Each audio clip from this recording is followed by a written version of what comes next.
Good evening all of you, good evening. तो जैसा कि आप सभी बच्चों को पता है कि हम लोग क्लास 10th का विषय गणित और चैप्टर 1 रियल नंबर्स यानी कि वास्तविक संख्याएं जो है पढ़ाई कर रहे थे। और इस चैप्टर में लास्ट क्लास में पिछले 3 क्लास से आप लोग अपरिमेय संख्या को पढ़ रहे हैं। ठीक है, पिछले क्लास में भी अपरिमेय संख्या पढ़ाया था, उसके पिछले क्लास में भी पढ़ाया था, बार बार आपको रिवीजन भी कराया हूं। उम्मीद है कि आज आप सभी लोग जो है पोल में क्वेश्चन सही करेंगे। तो पहला क्वेश्चन आपके सामने है, इस क्वेश्चन को सॉल्व कीजिए और बताइए इनमें से कौन सी संख्या जो है अपरिमेय संख्या नहीं है। आराम से कीजिएगा सभी बच्चे। पिछली क्लास में भी बहुत सारा क्वेश्चन करवाया था और कुछ होमवर्क भी दिया था। चलिए, तो सभी बच्चे इसे सॉल्व कीजिए और पोल सेक्शन में आंसर कीजिए। इनमें से कौन एक अपरिमेय संख्या नहीं है?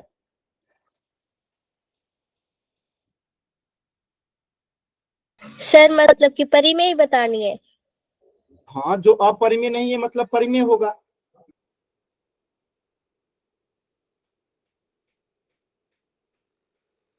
Good evening sir. Good evening. इनमें से कौन जो है एक परिमेय संख्या है, यानी जो अपरिमेय नहीं है वो परिमेय ही होगा। देखिए, एक बच्चे का आज भी प्रश्न का उत्तर गलत हो गया, जबकि पिछले क्लास में इस प्रश्न का उत्तर भी बता चुका हूँ। सर आपकी आवाज नहीं आ रही। कुछ बच्चे प्रश्नों को जो है ध्यान ही नहीं देते हैं। सर ये क्वेश्चन मैं आपने पिछली बार भी दिया था। फिर भी देखिए बच्चे गलत कर रहे हैं। पिछले 3 क्लास से मैं अपरिमेय और परिमेय पढ़ा रहा हूँ, इसके बाद भी बच्चे गलत कर रहे हैं। अब तो मैं भी थक गया आप लोग को परिमेय अपरिमेय पढ़ा के।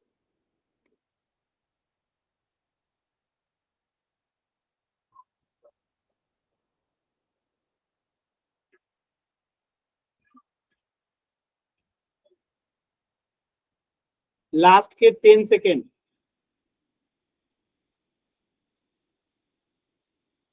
10, 9, 8, 7, 6, 5, 4, 3, 2, 1। मुझे बहुत दुख के साथ आपको कहना पड़ रहा है आप सभी को कि आप लोग का बैच बहुत ही पीछे है। पिछली क्लास में इस प्रश्न का उत्तर भी बताया था। इस पूरे क्लास में पिछली क्लास में मैंने अपरिमेय संख्या ही बताया था। इसके बाद भी आज की क्लास में आधे से अधिक बच्चों का उत्तर गलत है। इसका सीधा सा अर्थ है कि आप लोग पढ़ाई नहीं कर रहे हैं। अगर आप लोग इस क्वेश्चन को लास्ट क्लास में अपने कॉपी में नोट डाउन किया होता तो ये प्रश्न गलत नहीं होता। लास्ट क्लास में इस प्रश्न को समझाया भी था, बताया भी था, इस पे आधारित क्वेश्चन भी कराया था। उसके लास्ट क्लास में भी मैंने परिमेय संख्या अपरिमेय संख्या पढ़ाया भी था, क्वेश्चन भी कराया था और इस क्वेश्चन को भी कराया। पिछले 2 क्लास में मैंने यही क्वेश्चन कराया और परिमेय और अपरिमेय संख्या को ही पढ़ाया। इसके बाद भी आधे से अधिक बच्चों का उत्तर गलत, सिर्फ 5 बच्चों का उत्तर सही था और 12 बच्चों का आंसर गलत था। आप सोचिए, तो इससे खराब स्थिति कुछ हो सकती है क्या? पिछले 2 क्लास से मैं आपको ये चीजें पढ़ा रहा हूं। इसका आंसर सेंड कीजिए तो सभी बच्चे चैट सेक्शन में। चैट सेक्शन में आंसर सेंड कीजिए सभी बच्चे। चैट सेक्शन में आंसर सेंड कीजिए।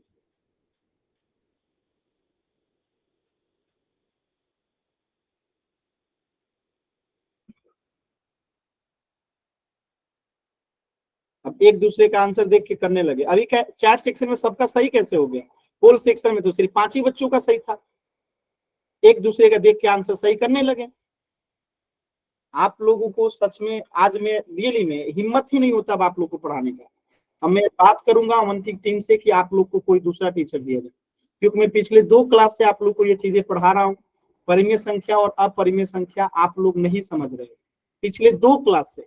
पिछले क्लास में भी पढ़ाया था परिमेय संख्या, अपरिमेय संख्या, उसके पिछले क्लास में भी पढ़ाया था परिमेय संख्या और अपरिमेय संख्या, और मुझे आपकी स्थिति देख के लग रही है कि आज भी मुझे यही पढ़ाना पड़ेगा, परिमेय संख्या और अपरिमेय संख्या। आप लोग कोशिश एकदम नहीं कर रहे हो। अब एक नए टीचर को मैं बोल दूंगा, नए टीचर आपको पढ़ाएंगे, मे भी शायद अब आप सीख जाएंगे। चल देखिए, मैंने बताया था रूट के अंदर अगर पूर्ण वर्ग संख्या है, पूर्ण वर्ग संख्या का मतलब कि जिसे जोड़े में गुणा करके हम लिख सकते हैं, तो 16 को हम जोड़े में गुणा करके लिख सकते हैं 4 गुने 4, और इसका मान हो जाएगा 4, और 4 के नीचे कुछ नहीं है तो 1, और 4/1 यानी जो कि P/Q के रूप में भी है, Q इक्वल टू नॉट 0 भी है, ठीक है, और P और Q पूर्णांक भी है, और ये जो तीनों शर्तें जब पूरा होता है तो उसे हम क्या कहते हैं, परिमेय संख्या कहते हैं। और यहाँ पे लिखा गया अपरिमेय संख्या नहीं है, यानी जो अपरिमेय नहीं है वो परिमेय होगा, तो आंसर ऑप्शन डी होगा। अब यहाँ पे रूट के अंदर मैंने बताया था कि जो पूर्ण वर्ग संख्या नहीं होता है, यानी जिसे जोड़े में गुणा करके नहीं लिख सकते, वो अपरिमेय होता है। तो 18 को जोड़ा में गुणा करके नहीं लिख सकते हैं तो ये अपरिमेय होगा। 26 को भी जोड़े में गुणा करके नहीं लिख सकते हैं तो ये भी अपरिमेय होगा। 12 को भी हम जोड़े में गुणा करके नहीं लिख सकते हैं तो ये भी अपरिमेय होगा। तो ये प्रश्न मैंने पिछले लास्ट क्लास में भी बताया था, आज भी बता दिया, एक और क्लास में बताया। तो इस प्रश्न का उत्तर हो जाएगा ऑप्शन डी।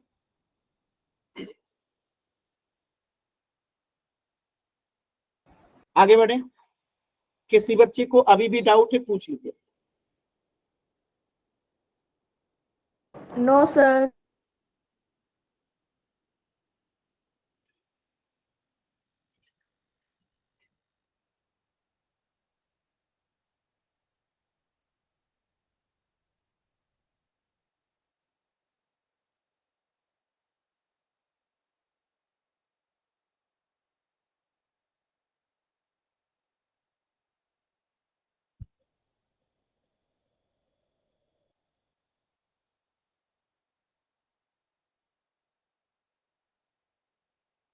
बताइए इसमें से कौन अपरिमेय संख्या नहीं है।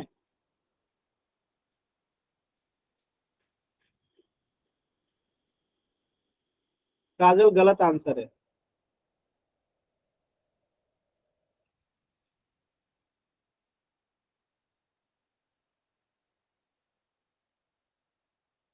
जो मैंने होमवर्क दिया था आप लोग करके आए हैं?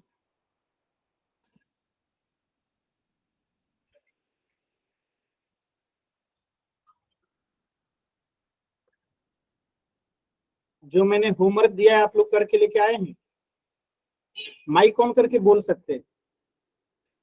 जो मैंने होमवर्क दिया था आप लोग करके लेके आए हैं? नो सर, भूल गए थे। फिर कैसे सीखिएगा आप लोग? अंजलि का भी आंसर गलत है, काजल का भी आंसर गलत है, आंसर गलत है आप लोग। बताइए, अभी ये भी सिखाया फिर भी गलत है।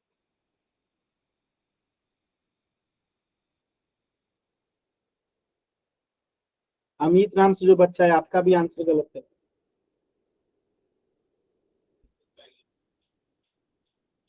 हम रूट के अंदर देखते हैं कि पूर्ण वर्ग संख्या है कि पूर्ण वर्ग संख्या है। तो मैंने आपको क्या बताया था कि जोड़े में गुणा करके लिख सकते हैं तो वो परिमेय संख्या होता है। 81 को क्या लिख सकते हैं, 9 गुने 9 लिख सकते हैं, तो इसका मान हो जाएगा 9 बट्टा बट्टे में कुछ नहीं तो 1, यानी कि ये हो जाएगा परिमेय संख्या। और यहाँ पे पूछा है कि अपरिमेय संख्या नहीं है यानी कि परिमेय, आपका उत्तर हो गया ऑप्शन ए। अब ऑप्शन बी क्यों नहीं होगा, क्योंकि 85 को जोड़े में गुणा करके नहीं लिख सकते, ऐसे ही 96 को नहीं लिख सकते हैं, 101 को नहीं लिख सकते हैं। आंसर हो गया ऑप्शन बी। समझाने के बाद भी आप सीख कहाँ रहे हैं, हर बार आप लोग गलती ही तो कर रहे हैं। मैंने जो होमवर्क दिया था आप लोग को 1 से लेके 500 तक का गिनती लिख के उसमें से ये पहचानना कि कौन कौन जो है पूर्ण वर्ग संख्या होता है। आप में से कोई वो होमवर्क करके लेके आया है? कोई भी बच्चा, कोई भी बच्चा होमवर्क लिख के लेके आया है? एनीवन? आप लोग कोई सुधार नहीं कर रहे, कोई भी सुधार नहीं कर रहे, ना आप सीखने का नया तरीका कोशिश कर रहे हो, मैं सिखा रहा हूं तो ना आप सीख रहे हो। अब बताइए मेरे पास क्या उपाय है। एक तरीका था कि आपको पूर्ण वर्ग संख्या पहचानना सिखा दूं, ताकि वही संख्या बार बार आएगा और आप सीख जाओगे, लेकिन आप कोशिश भी नहीं कर रहे हो। अब आप बताइए कि मैं क्या करूं?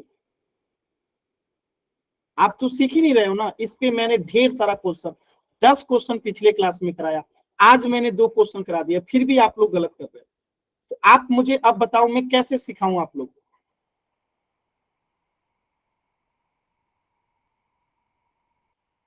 आप बताओ, नहीं समझ में आया तो आप बताओ, मैं बताऊंगा।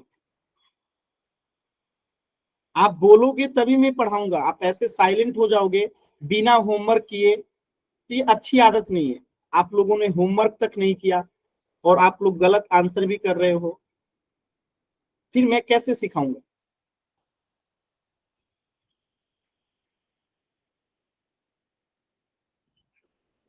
चलो कोई बात नहीं। चलिए, हमारा आज का पहला टॉपिक है प्रमेय 1.3 और प्रमेय 1.4, यानी कि थ्योरम 1.3 और थ्योरम 1.4। ये आपके माइक म्यूट कीजिए, ठीक है? माइक म्यूट रखना है, माइक ऑन नहीं करना। तो आपके स्कूल बुक में ये प्रमेय दिया होगा पहले चैप्टर में, प्रमेय 1.3 और प्रमेय 1.4। ये क्या कहता है ध्यान से समझिएगा। तो एक छोटा सा सवाल है, ध्यान से सोचिएगा। सवाल ये कह रहा है कि यदि हम 36 को 2 से भाग दें, 36 को 2 से भाग दें, तो यहाँ पे भाग देंगे तो कुछ आएगा, ठीक है? तो अगर हम 36 के वर्गमूल को, यानी कि 36 को हमने 2 से भाग दिया तो कुछ आएगा यहाँ पे।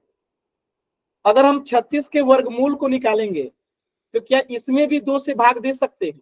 आपको बताना, यस और नो। 36 में हम भाग लगाएंगे 2 से तो वो तो भाग लग जाएगा। कितना लगेगा बताइए? 36 में 2 से भाग देंगे तो कितना आएगा?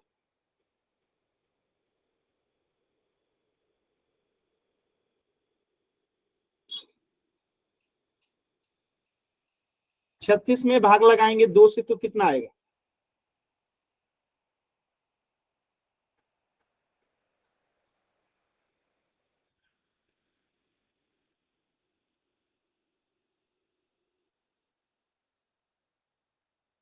अठारह आएगा, ठीक? यानी 36 में 2 से भाग तो लग गया। तो क्या हम 36 का वर्गमूल निकालेंगे तो उसमें भी 2 से भाग लग जाएगा? यस और नो? 36 में 2 से भाग लग गया तो क्या हम 36 का वर्गमूल निकालेंगे तो उसमें भी 2 से भाग लग जाएगा?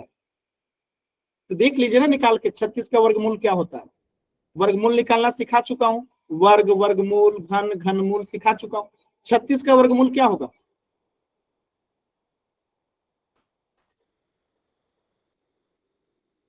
कोई आंसर नहीं, यानी आपने वर्ग वर्गमूल निकालना भी भूल गए। अब आप लोग वर्ग और वर्गमूल निकालना भी भूल गए, तो अब मैं कैसे पढ़ाऊं? अब मैं फिर से वर्ग वर्गमूल पढ़ाऊं? इस तरीके से तो किसी भी दिन 50 बैचेस चलती हैं, सभी बैचेस में ये चैप्टर समाप्त हो चुका है। इसका वर्गमूल क्या है? केवल आप सभी का बैच है जो कि अभी तक चैप्टर 1 समाप्त नहीं हुआ, बाकी सभी बैचेस में चैप्टर 1 समाप्त हो गया।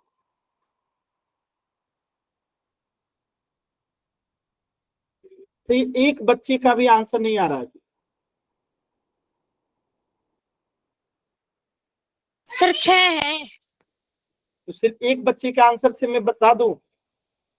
देखिए, एक बच्चा 9 आंसर किया है।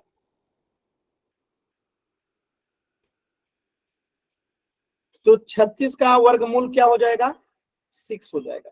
यानी कि 36 का वर्गमूल भी क्या हो जाएगा? 2 से भाग लगेगा, यानी कि 3 आ जाएगा। तो यहां से सीखना ये था, सीखना ये था, क्या सीखना था? कि अगर किसी संख्या का, मतलब कोई अभाज्य कोई भी संख्या हो, अगर उसमें हम किसी अभाज्य संख्या से भाग लगाते हैं, तो अगर वो संख्या विभाजित है तो उस संख्या का वर्गमूल भी उस अभाज्य संख्या से विभाजित होगा। जैसे इसको ऐसे समझिएगा, अगर मैं कहूं कि 5 का स्क्वायर जो है अगर 5 से विभाजित है तो 5 का वर्ग जो होगा, सॉरी 5 का वर्गमूल जो होगा वो भी 5 से विभाजित होगा। ऐसे समझ लीजिए। छोड़िए, यहां देखिए सिंपल सा, कि मान लीजिए p एक अभाज्य संख्या है। p क्या है? एक अभाज्य संख्या है। और यदि p a स्क्वायर को विभाजित करता है, यानी a स्क्वायर जो है ये किससे भाग लग जाएगा, p से, तो p जो है a को भी विभाजित करेगा, यानी कि a जो है वो भी p से विभाजित होगा। अब आप कहोगे कैसे, तो हम बताइए 81 को क्या लिख सकते हैं, 9 का स्क्वायर लिख सकते हैं। तो अगर 9 स्क्वायर 3 से विभाजित है, ये 3 से विभाजित है, तो 9 भी 3 से विभाजित होगा कि नहीं होगा, आप बताओ, हो जाएगा सर हो जैसे जाएगा। a स्क्वायर p से विभाजित था तो a भी p से विभाजित हो गया, वैसे ही 9 स्क्वायर अगर 3 से विभाजित है तो 9 भी 3 से विभाजित होगा कि नहीं होगा। यही आपका प्रमेय 1.3 कहता है कि अगर p एक अभाज्य संख्या है और यदि p a स्क्वायर को विभाजित करता है तो p भी a को विभाजित करेगा, और यहाँ पे a हमेशा एक धनात्मक पूर्णांक है, यानी कि एक क्या है, मतलब कि एक हमेशा प्राकृत संख्या होगा। क्लियर है, क्योंकि प्राकृत संख्या ही हमेशा एक धनात्मक पूर्णांक होता है। धनात्मक पूर्णांक किसे कहते हैं, प्राकृत संख्या को कहते हैं, यानी कि यहाँ पे a जो है हमेशा प्राकृत संख्या होना चाहिए। क्लियर है सभी बच्चों को। तो अगर मैं आपसे एक प्रश्न पूछूं कि 11 का स्क्वायर जो है, ठीक है, अगर 11 से विभाजित है तो 11 से और कौन सी संख्या विभाजित होगी, या ऐसे रहने देते हैं इसको, ये आप लोग कंफ्यूज हो जाएंगे, छोड़िए इसको रहने देते हैं। अगर मैं आपसे कहूं, ठीक है, सिंपल सा प्रश्न है कि 6 का स्क्वायर जो है अगर वो 2 से विभाजित है तो क्या 6 2 से विभाजित होगा, यस और no. Yes sir, yes sir, होगा ना, सेम टू सेम। 9 का स्क्वायर Yes, अगर sir. 3 से विभाजित है तो 9 3 से विभाजित था। a का स्क्वायर अगर p से विभाजित था तो a भी p से विभाजित था। 6 का स्क्वायर अगर 2 से विभाजित है तो 6 भी 2 से विभाजित होगा। बस में अब मैं पूछूं कि 100 अगर 2 से विभाजित है, आपको बताना है कि क्या 10 जो है 2 से विभाजित होगा, होगा ना। क्यों होगा, क्योंकि 100 का मतलब क्या है, 10 का स्क्वायर ही तो है। 10 का स्क्वायर यानी कि 100 2 से विभाजित है, यानी कि 10 भी 2 से विभाजित होगा, होगा ना। तो कई बार आपको ऐसे लिखा रहेगा 9 स्क्वायर, और 9 स्क्वायर की जगह पर अगर 81 लिख देगा कि 81 3 से विभाजित है, तो हम कहेंगे ना कि 9 भी 3 से विभाजित होगा, क्योंकि 81 का वर्गमूल ही तो 9 है। तो जैसे 100 का वर्गमूल ही तो 10 है। समझ में आ रहा है सभी बच्चों को। Yes sir. क्लियर है सभी बच्चों को। Yes sir. आगे देखिए, थोड़ा और एग्जांपल देखिए, तो यही लिखा गया है। और इसी प्रमेय की सहायता से हम और भी आगे चीजों को सिद्ध करेंगे कि √2 √5 √5 ये अपरिमेय संख्या है, इसी प्रमेय से सिद्ध करेंगे। तो ये प्रमेय बहुत जरूरी है। तो मैं एक छोटा सा क्वेश्चन देता हूं, आपको बताना है कि यदि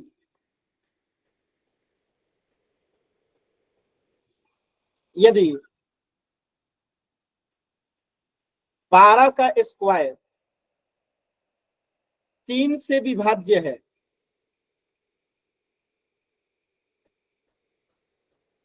विभाज्य है तो खाली जगह है, ब्रैकेट है, तो ये संख्या भी 3 से विभाज्य होगी। खाली स्थान पे क्या आएगा, मैं ऑप्शन दे रहा हूं, ऑप्शन ए, ठीक है, 4, option B 5, option C 6, option D 12। 6 नहीं रहेगा ऑप्शन में आप रख दीजिएगा 9। बताइएगा, 9 नहीं 10 कर दीजिए इस पे, 10। बताइएगा कि यदि 12 का स्क्वायर 3 से विभाज्य है तो यहाँ पे कौन सी संख्या आएगी जो कि 3 से विभाज्य होगा। अभी आपने प्रमेय 1.3 पढ़ा था, प्रमेय 1.3 आपने अभी अभी पढ़ा था, और इसी पे आधारित आपने प्रमेय पढ़ा था। तो क्या हो जाएगा, 12 का वर्गमूल 12 हो जाएगा, यानी कि 12 भी 3 से विभाज्य। यही तो आपने पढ़ा था कि ए स्क्वायर अगर p से विभाजित है तो a भी p से विभाजित होगा, यानी कि 12 का स्क्वायर अगर 3 से विभाजित है तो 12 भी 3 से विभाजित होगा। यही तो प्रमेय 1.3 कहता है जी।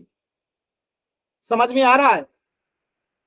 यस तो ये सर। एक्चुअल में 12 है क्या, ये 12 है क्या, 12 की स्क्वायर का वर्गमूल है। ये ए स्क्वायर का ए क्या है, वर्गमूल है।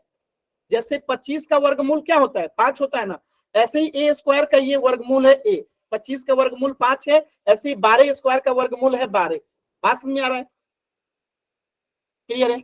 परमेय समझ में आ गया आप लोगों को कि परमेय 1.3 क्या कहता है कि मान लीजिए p एक अभाज्य संख्या है, ये p जो है एक अभाज्य संख्या है, यदि p a स्क्वायर को विभाजित करता है, a स्क्वायर यानी कि 81, 81 यानी क्या कि 9 का स्क्वायर, अगर 9 का स्क्वायर 3 से विभाजित है तो 9 भी 3 से विभाजित होगा, क्योंकि 81 का वर्गमूल क्या होगा 9 ही तो होगा, यानी कि 9 स्क्वायर का वर्गमूल क्या होगा 9 ही तो होगा। बात समझ में आ रहा है कि नहीं आ रहा? Yes sir. कर लेंगे क्वेश्चन इस पे दूं? Yes sir. देखते हैं, आपके सामने एक क्वेश्चन है, ध्यान से देखिए, पोल से आंसर कर।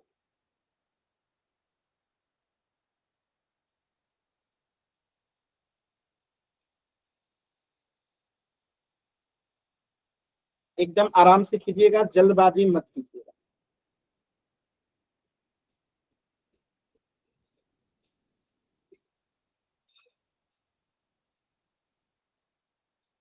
आपको बताना है परमेय 1.3 के अनुसार कि यदि 3 36 को विभाजित करता है तो 3 से 3 और किस संख्या को विभाजित करेगा, यानी कि 36 जो है अगर 3 से विभाजित है तो ये जो है और किस संख्या को विभाजित करेगा 3, तो 36 का वर्गमूल क्या होगा निकाल लीजिए, जो 36 का वर्गमूल होगा वही इसका आंसर होगा।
सर ऑप्शन बता दो एक बार कौन कौन से। ऑप्शन ए में 36 है, ऑप्शन बी में 18 है, ऑप्शन सी में 9 है, ऑप्शन डी में 6 है। अब प्रश्न कह रहा है यदि 3 जो है 36 को विभाजित करता है तो 3 और किस संख्या को विभाजित करेगा। ऑप्शन ए में 36 है, ऑप्शन बी में 18 है, ऑप्शन सी में 9 है, ऑप्शन डी में 6 है। लास्ट के 10 सेकेंड।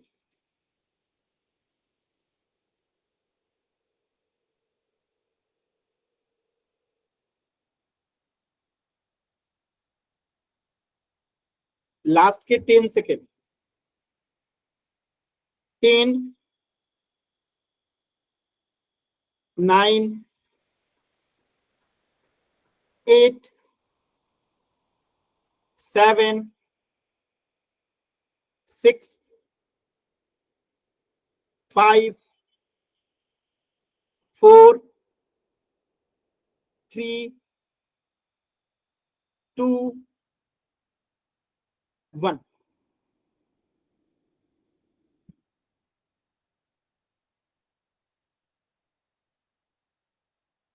देखिए हम 36 को क्या लिख सकते हैं 6 का स्क्वायर लिख सकते हैं, और 6 का स्क्वायर अगर 3 से विभाजित है तो 6 भी तो 3 से विभाजित होगा, यानी 36 का वर्गमूल 6 होगा या 6 का स्क्वायर वर्गमूल 6 होगा। यही तो आपने सीखा था यहाँ पे।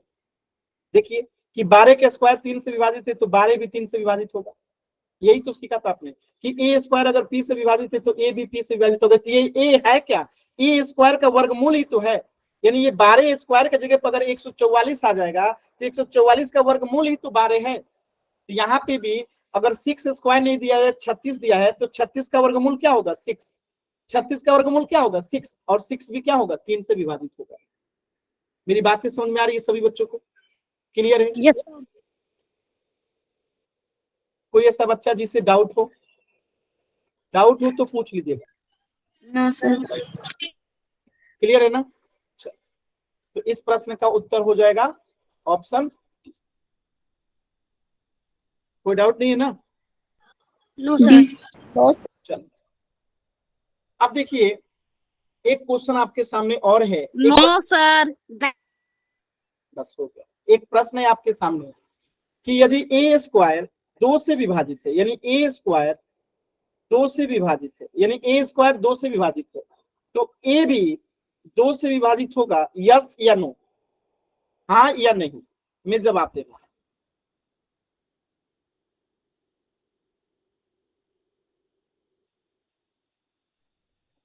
अभी यस पोल सर। नहीं दिया हूं, अभी पोल नहीं दिया हूं, पोल में आंसर करना है।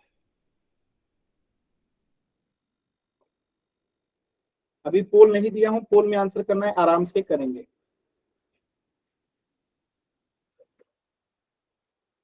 चलिए बताइएगा, ए स्क्वायर अगर 2 से विभाजित है तो क्या ए भी 2 से विभाजित होगा? Yes sir. माइक ऑन करके आंसर नहीं बताना। Yes sir. फिर कह रहे माइक ऑन करके आंसर नहीं बताना है, तो ये कौन सा तरीका है?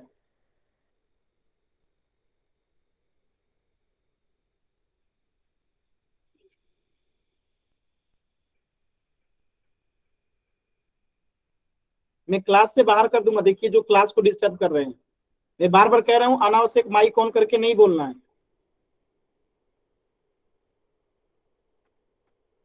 भूपेंद्र नाम से जो बच्ची है, भारती नाम से जो बच्ची है, देखिए आप बार बार क्लास को डिस्टर्ब कर रहे हैं। हाथ वाला बटन भी नहीं दबाना है।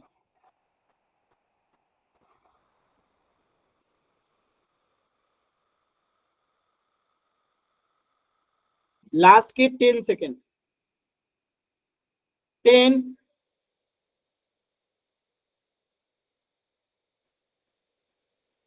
9, 8, 7, 6, 5, 4, 3, 2, 1।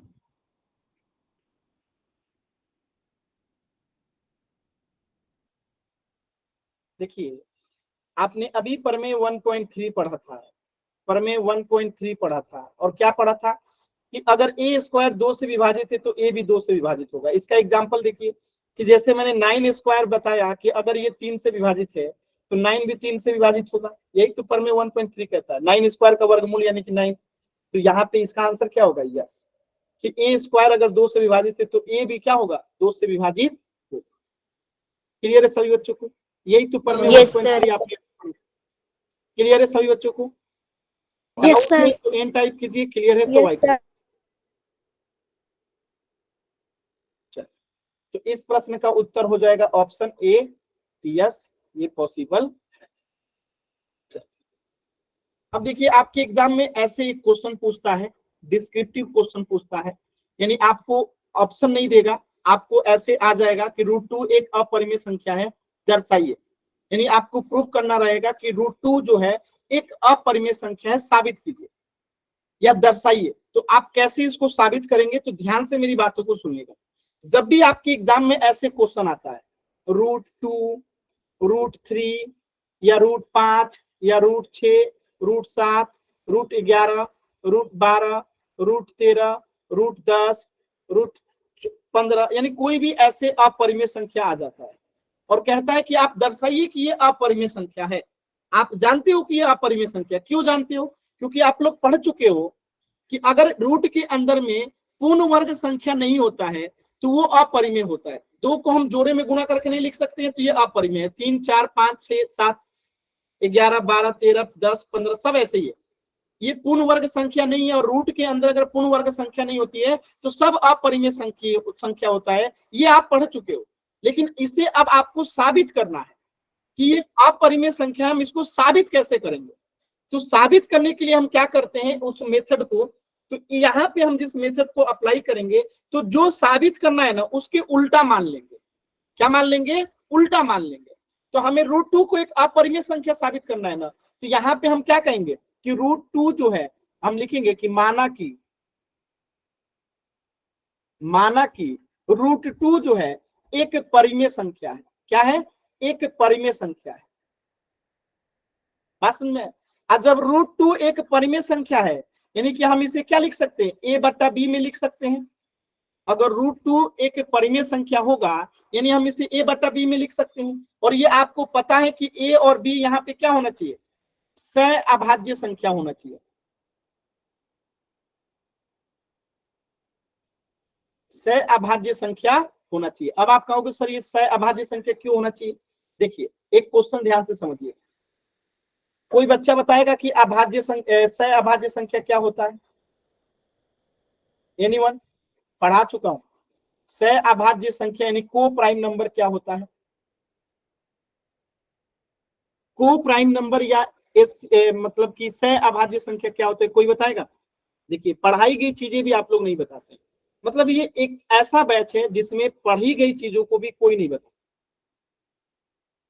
क्लास के स्टार्टिंग में ही मैंने प्राकृत संख्या, पूर्ण संख्या, पूर्णांक, परिमेय संख्या, अपरिमेय संख्या, प्राइम नंबर, को प्राइम नंबर, ये सारी चीजें पढ़ाई थी क्लास 1 में। और आज देखिए मैं पूछ रहा हूं कि सहअभाज्य संख्या क्या होगा, कोई बच्चा नहीं बता।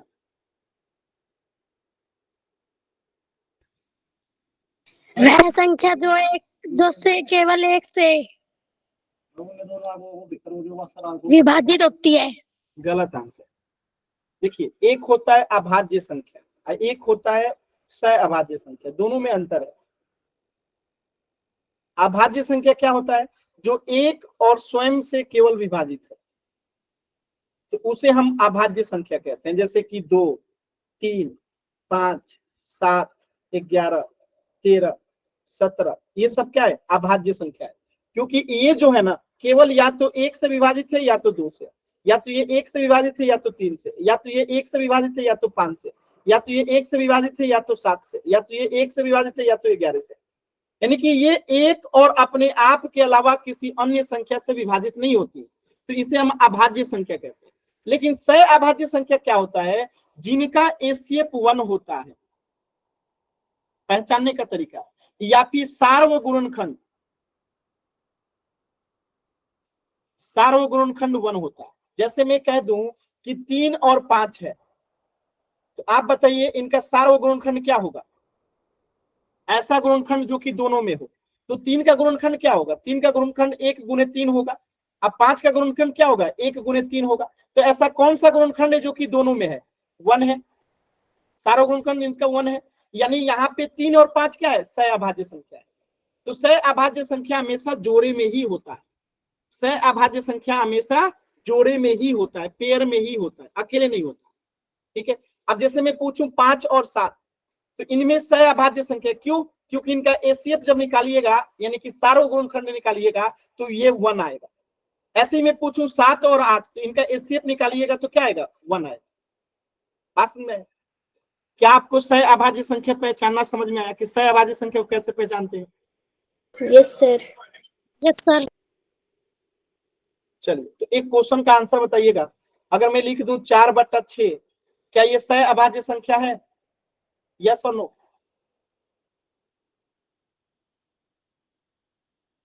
यस और नो? क्या हुआ, अभी तो आपने पहचानना सीखा था।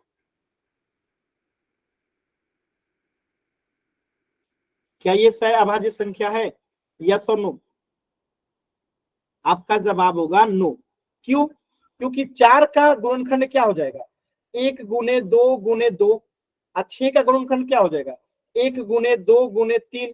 तो इसमें से एक ऐसा गुणनखंड है जो कि दोनों में है, यानी ये सहअभाज्य संख्या नहीं है। क्यों? क्योंकि इसका जो है एक क्या है, ऐसा फैक्टर है जो कि 1 के अलावा है। ठीक है, तो ये सहअभाज्य संख्या नहीं है। लेकिन जब हम इसको हल कर देंगे, इसको क्या कर देंगे, हल कर देंगे। हल कैसे करेंगे, तो 4 से ये कट गया, 2 दूनी 4 और 2 3 6। अब ये हो गया 2/3, और 2/3 क्या है, सहअभाज्य संख्या है। यानी कि जितने भी परिमेय संख्या होते हैं सब सहअभाज्य संख्या होते हैं। कोई ऐसा परिमेय संख्या नहीं है जो कि सहअभाज्य संख्या ना हो। जैसे कि 4/6 सहअभाज्य संख्या नहीं था, लेकिन जब इसको हम कटा देंगे, इसका सरलतम रूप लिखेंगे, तो वो भी सहअभाज्य संख्या हो जाएगा। क्योंकि 4/6 का मान तो 2/3 ही हुआ ना। ऐसे ही मैं लिख दूं 15/20, अब आप इसे देखे हुए कहो कि ये सर सह अभाज्य संख्या नहीं है, लेकिन जैसे ही इसे आप कटा दोगे 5 3 15 5 चौका 20, तो 3/4 क्या है सह अभाज्य संख्या, क्योंकि इसका एचसीएफ क्या है 1 है। पास में यानी कि कोई भी परिमेय संख्या हमेशा क्या होता है सह अभाज्य संख्या होता है। क्या ये बात आपको समझ में आया कि कोई भी परिमेय संख्या हमेशा सह अभाज्य संख्या होता है? क्या ये आप सभी बच्चों को बात? अब जैसे कुछ चीजें पहले से, जैसे 1/3 ये पहले से सह अभाज्य संख्या है, अब कुछ चीजें हमें बनानी पड़ती है, जैसे 18/9 है। अब ये देखने में लग रहा है सह अभाज्य संख्या नहीं है, लेकिन जब इसे कटाएंगे 9 दूनी 18 9 एकम 9, यानी 2 आ गया, 2 के नीचे कुछ नहीं तो 1 है। इसका एलसीएम भी एचसीएफ कितना होगा 1 ही होगा, ठीक है। तो ये भी क्या है सह अभाज्य संख्या, यानी कोई भी परिमेय संख्या हमेशा सह अभाज्य संख्या होता है। और सह अभाज्य संख्या का मतलब क्या है कि उसका एचसीएफ 1 होता है, उसका सार्वगुणनखंड 1 होता है, ठीक है। अब यहाँ पे देखिएगा, अब ये जो हम सॉल्व कर रहे थे, तो यहाँ पे ए और बी क्या होगा हमेशा सह अभाज्य संख्या होगा कि नहीं होगा? होगा। सभी बच्चे बताइए होगा? अरे होगा ना, जब ये परिमेय संख्या है तो होगा ना। Yes sir. ठीक है, अब देखिए मैं कह रहा हूं कि दोनों तरफ वर्ग कर दीजिए, दोनों तरफ वर्ग कर दीजिए, दोनों तरफ वर्ग कर दीजिए। तो √2 को भी वर्ग करना है और a/b को भी वर्ग करना है, तो क्या हो जाएगा यहां से √2 का वर्ग करेंगे तो यहाँ पे क्या आ जाएगा बताइए जल्दी से। √2 का वर्ग करेंगे तो यहाँ पे क्या आ जाएगा 2, और यहाँ पे a² अब बट्टे में क्या आ जाएगा b²। √2 का वर्ग करेंगे तो क्या आएगा 2 आएगा। बात समझ में आ रहा है कि नहीं आ रहा? क्लियर है सभी बच्चों को? Yes sir. ठीक है, अब यहां से अगर मैं आपसे पूछूं सिंपल सा सवाल कि b² बराबर क्या आएगा, तो आप कहोगे a²/2 आएगा, क्योंकि इसके नीचे कुछ नहीं है तो 1 है, और तिरछा तिरछी गुणा करेंगे तो यहाँ पे आ जाएगा 2b² और यहाँ पे आ जाएगा a²। चलिए एक स्टेप और करके दिखा, ये आएगा तिरछा तिरछी गुणा करेंगे तो 2b² और यहाँ पे a² आएगा, और यहां से जब हम b² निकालेंगे तो क्या आएगा a²/2 ही तो आएगा, ये गुणा हुआ है तो यहाँ भाग लगता है, आएगा? अरे सभी बच्चे बताइए आएगा? आएगा? आएगा ना? चलिए यस अब आप 1.3 याद कीजिए। परमेय 1.3 क्या कहता था कि अगर कोई संख्या a² अगर 2 से विभाजित है, तो यहाँ पे देखिए a² 2 से विभाजित है, तो अगर a² 2 से विभाजित है यानी a भी 2 से विभाजित होगी, होगी कि नहीं होगी? तो यहाँ लिख देंगे परमेय 1.3 से, परमेय 1.3 से कि अगर a² 2 से विभाजित है तो a भी 2 से विभाजित होगा। परमेय 1.3 यही कहता है ना, कहता है ना बाबू? Yes sir. बात बताइए, जब आपको ये बात पता चल गया कि a 2 से विभाजित होगा तो a का मान क्या क्या हो सकता है? अगर a 2 से विभाजित है तो a के जगह पे क्या क्या आ सकता है? या तो 2 आएगा, या तो 4 आएगा, या तो 6 आएगा, या तो 8 आएगा, यानी 2 का गुणा जाएगा, हमेशा 2 का गुणा जाएगा, क्योंकि a 2 से विभाजित है तो हमेशा a क्या आएगा 2 का गुणा जाएगा। तो हम मान सकते हैं कि a क्या होगा, a बराबर हमेशा 2m होगा, यानी कि a के जगह पे हमेशा 2 के गुणज में आएगा। तो हमने यही लिख दिया a बराबर 2m। अब देखिए m के जगह पे 1 रखिए तब भी वो 2 से विभाजित होगा, m के जगह 2 रखिए तब भी वो 2 से विभाजित होगा, m के जगह 3 रखिएगा तब भी वो 2 से विभाजित होगा, यानी a हमेशा 2 का गुणज होगा, a जो होगा हमेशा 2 का गुणज होगा, यानी a के जगह पे या तो 2 आएगा, या तो 4, या तो 6, या तो 8, या तो 10, या तो 12, या तो 14, या तो 16, या तो 18, ऐसे आगे बढ़ते जाएंगे। तो यानी कि यहाँ पे a का मान हमेशा 2 के मल्टीपल में आएगा, यानी 2 के गुणज में आएगा। तो मैंने कहा a बराबर 2m हम मान लेते हैं कि a का मान जब भी होगा 2 के गुणज में होगा, तो हमने कह दिया a बराबर 2m। बातें समझ में आई? a बराबर 2m। क्लियर है सभी बच्चों को? a बराबर यस सर। Yes sir. किसी बच्चे को कोई डाउट है तो बताइए। No sir. कोई दिक्कत किसी बच्चे को नहीं है ना? No sir. अब देखिए इसको हम मान लेते हैं समीकरण नंबर 1। अब समीकरण नंबर 1 में जो है a का मान रख दीजिए, समीकरण नंबर 1 में जो है a का मान रख दीजिए। तो समीकरण नंबर 1 में अगर हम a का मान रखते हैं तो यहां से देखिए क्या आता है, समीकरण नंबर a में अगर हम a का मान रखते हैं तो क्या आता है, तो यहाँ पे b² है, और ए स्क्वायर की जगह पे जब हम 2m रखेंगे तो 2m का स्क्वायर हो जाएगा। अब बट्टे में 2 है, अब ध्यान से देखिएगा, बी स्क्वायर है और 2 का स्क्वायर यानी कि 4im का स्क्वायर, तो m ही रहेगा, बट्टे में 2 है। अब यहां से अगर आप देखिएगा तो 2 से ये 4 कट जाएगा 2 बार में, यानी यहां से क्या आ गया, बी स्क्वायर बराबर आ गया 2m स्क्वायर। अब मैं यहां से अगर थोड़ा सा और हल करूं और मैं आपसे पूछूं कि m स्क्वायर बराबर क्या आएगा, तो m स्क्वायर बराबर क्या आ जाएगा, बी स्क्वायर बटा 2 आएगा। सभी बच्चे बताइए, बी स्क्वायर बटा 2 आएगा? Yes sir. आएगा कि नहीं आएगा? आएगा ना। अब यही चीज मैं यहाँ पे फिर से लिखूंगा कि परमे 1.3 से, कि अगर 2 से b विभाजित है, यानी बी स्क्वायर जो है 2 से विभाजित है, यानी कि b जो है क्या होगा, 2 से विभाजित होगा, होगा कि नहीं होगा? तो इसको नाम दे देते हैं समीकरण नंबर 2 और इसका नाम दे देते हैं हम लोग समीकरण नंबर 1। ठीक है, इसका नाम हमने दे दिया समीकरण नंबर 1। ठीक है, यानी आप यहाँ पे देख सकते हैं कि यहाँ पर में 1.3 जब हमने किया, यहाँ पे पर में 1.3 किया हमने, ठीक है, तो हमने क्या पाया था कि a जो है 2 से विभाजित है, और यहाँ पे भी पर में 1.3 जब हम कर रहे हैं तो हम क्या पा रहे हैं कि b जो है 2 से विभाजित है, यानी जब a भी 2 से विभाजित है, b भी 2 से विभाजित है, यानी a और b का सारा गुणनखंड क्या हो गया, 2 हो गया, जो कि होना क्या चाहिए था, 1, क्योंकि हमने सह अभाज्य संख्या माना है ना। आज जब a और b दोनों का सारा गुणनखंड 2 है, इसका मतलब क्या है कि ये परिमेय संख्या नहीं है, क्योंकि ये a और b सह अभाज्य संख्या होना चाहिए, लेकिन a भी 2 से विभाजित है और b भी 2 से विभाजित है। इसका मतलब क्या है कि इसका सारा गुणनखंड 2 है। आज जब सारा गुणनखंड 2 है, यानी कि a और b जो है परिमेय संख्या नहीं है, लेकिन हमने तो मान रखा है परिमेय संख्या, तब हम कहेंगे कि हमारा माना गया उत्तर में हमारी कल्पना जो है वो गलत है। √2 परिमेय संख्या नहीं है, बल्कि क्या है, अपरिमेय संख्या। तो ये लास्ट में जाके जो है आपको लिखना पड़ता है। इसका पूरा तरीका क्या है मैं आपको एक बार दिखा देता हूं, ये समझ में आ गया ना। अब मैं इसको सॉल्यूशन दिखा देता हूं, इसको कैसे सॉल्व करते हैं। देखिए सिंपल सी बात है, सॉल्यूशन देखिए इसका। तो सबसे पहले हम क्या मानेंगे कि माना कि √2 एक परिमेय संख्या है, तो ये a बट्टा b के रूप में लिखा जा सकता है, और यहाँ पे दोनों तरफ वर्ग करेंगे तो यहाँ पे क्या आ जाएगा, 2 बराबर यहाँ पे आ जाता है a स्क्वायर बट्टा b स्क्वायर। आज जब इसे हम हल करेंगे तो यहाँ से b स्क्वायर बराबर क्या आ जाता है, यहाँ से जब हम हल करेंगे तो b स्क्वायर बराबर क्या आ जाता है, a स्क्वायर बट्टा 2 आ जाता है, आता है। अभी भी मैंने हल करके यहाँ पे दिखाया था, यहाँ पे दिखाया था, देखिए इसको सॉल्व करेंगे तो यह क्या आता है, b स्क्वायर बट्टा a स्क्वायर बट्टा 2 आता है, आ गया। तो अब हम यहाँ लिखेंगे परमेय 1.3 के प्रयोग करने पे, यानी कि b स्क्वायर या सॉरी a स्क्वायर, ठीक है, यहाँ पे हम लिखेंगे कि चूंकि a स्क्वायर जो है वो 2 से विभाजित है, तो a भी 2 से विभाजित होगा, परमेय 1.3 से होगा कि नहीं होगा। अरे यही तो आपने परमेय 1.3 में पढ़ा था कि 2 से a स्क्वायर विभाजित है तो a भी 2 से विभाजित होगा, होगा। Yes sir.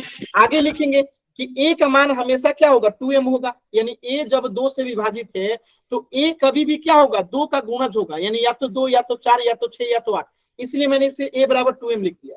अब a बराबर 2m को समीकरण 1 रखेंगे, ये समीकरण 1 है, तो यहाँ पे जो b स्क्वायर बराबर a स्क्वायर बट्टा 2 है, तो यहाँ पे क्या हो जाएगा, a स्क्वायर की जगह पे 2m का स्क्वायर हो जाएगा, अब बट्टे में 2 और यहाँ पे b स्क्वायर है।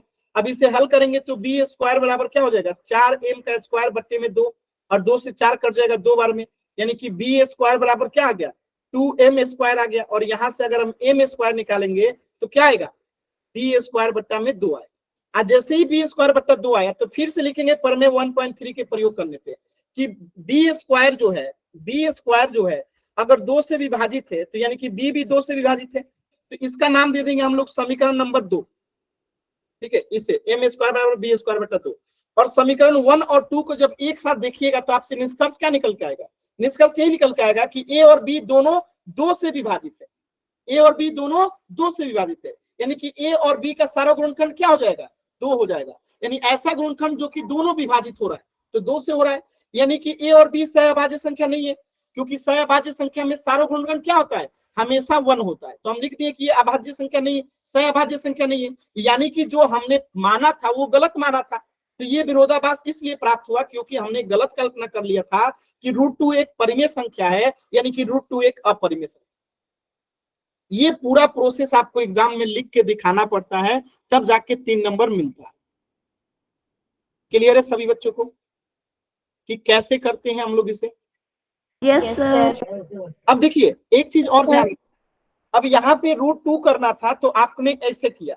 अगर मान लेते हैं √2 की जगह पे कुछ और होता, ठीक है, √2 की जगह पे मान लेते हैं जैसे √5 आ जाए, √5 आ जाए, तो इसमें कुछ नहीं परिवर्तन होगा।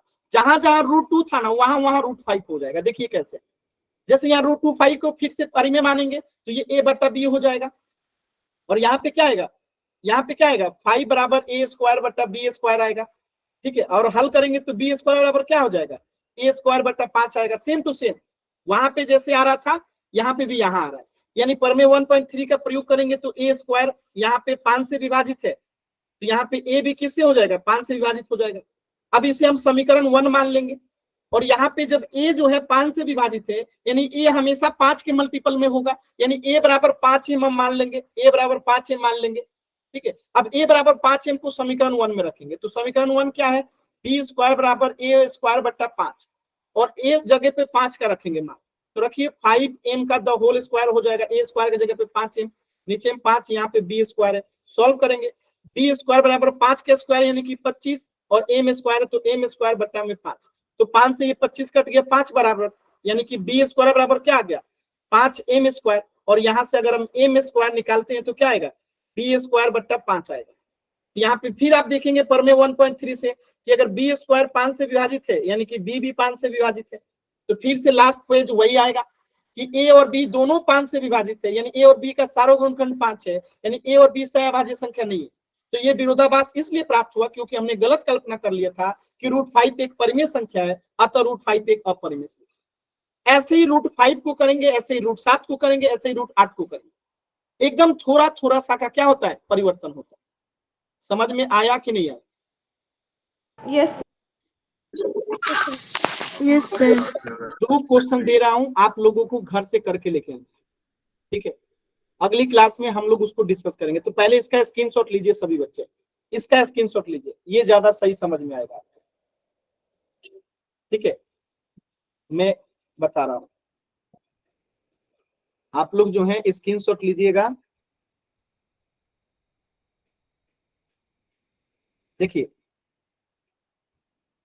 इसका एक स्क्रीनशॉट लीजिए, इसका स्क्रीनशॉट लीजिए, और लास्ट में ये वाला लिखना रहता है, यहाँ पे √2 वाला को ले लीजिए, ठीक है, ठीक है।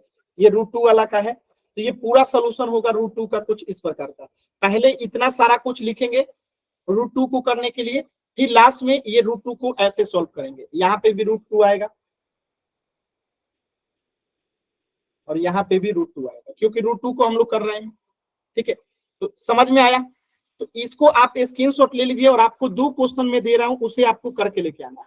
एक √7 को, दूसरा √11 को, और √13 को आपको अपरिमेय संख्या ऐसे ही दिखा के लेके आना है, ठीक है। ये मैं अगली क्लास में सबका कॉपी चेक करूंगा, ध्यान रखिएगा, ये आपका होमवर्क है। अगले क्लास में मैं सबका होमवर्क चेक करूंगा। क्या सर ये क्वेश्चन बोलो जो आपने बताए थे। √7, √11 और √13, ये 3 क्वेश्चन है। √7 को अपरिमेय दिखाना है, √11 को और √13 को, ठीक है।